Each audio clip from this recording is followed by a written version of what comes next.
The cop climbed out of his car exactly 4 minutes before he got shot. He moved like he knew his fate in advance. He pushed the door against the resistance of a stiff hinge and swiveled slowly on the worn vinyl seat and planted both feet flat on the road. Then he grasped the door frame with both hands and heaved himself up and out. He stood in the cold, clear air for a second and then turned and pushed the door shut again behind him. Held still for a second longer.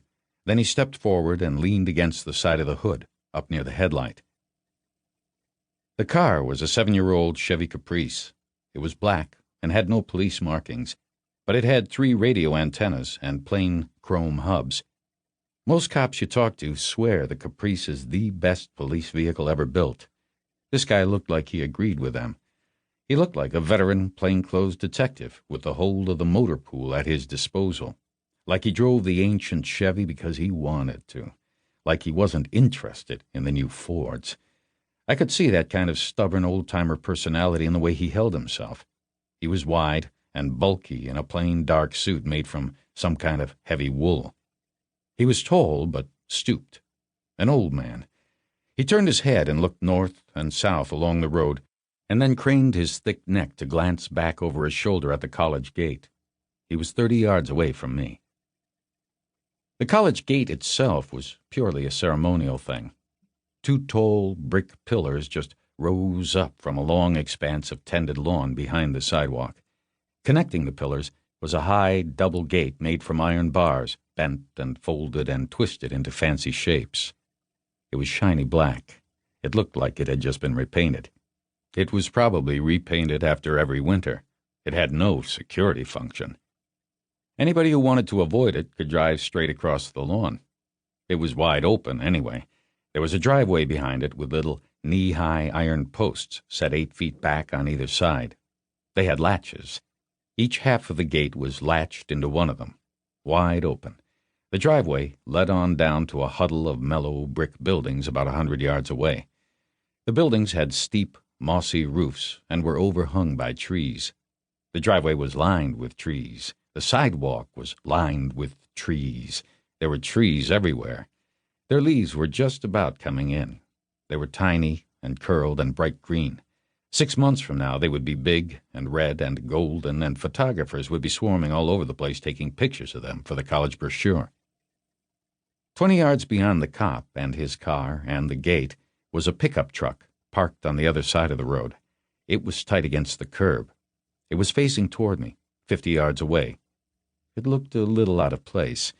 It was faded red and had a big bull bar on the front. The bar was dull black and looked like it had been bent and straightened a couple of times. There were 2 men in the cab. They were young, tall, clean-cut, fair-haired.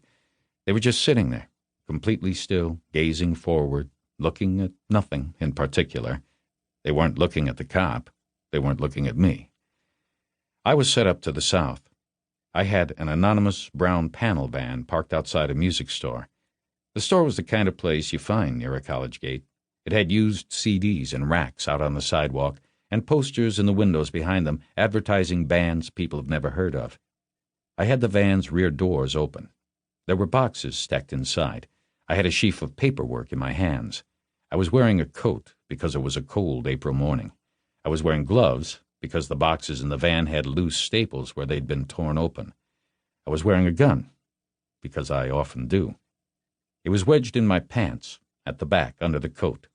It was a Colt Anaconda, which is a huge stainless steel revolver chambered for the .44 Magnum cartridge.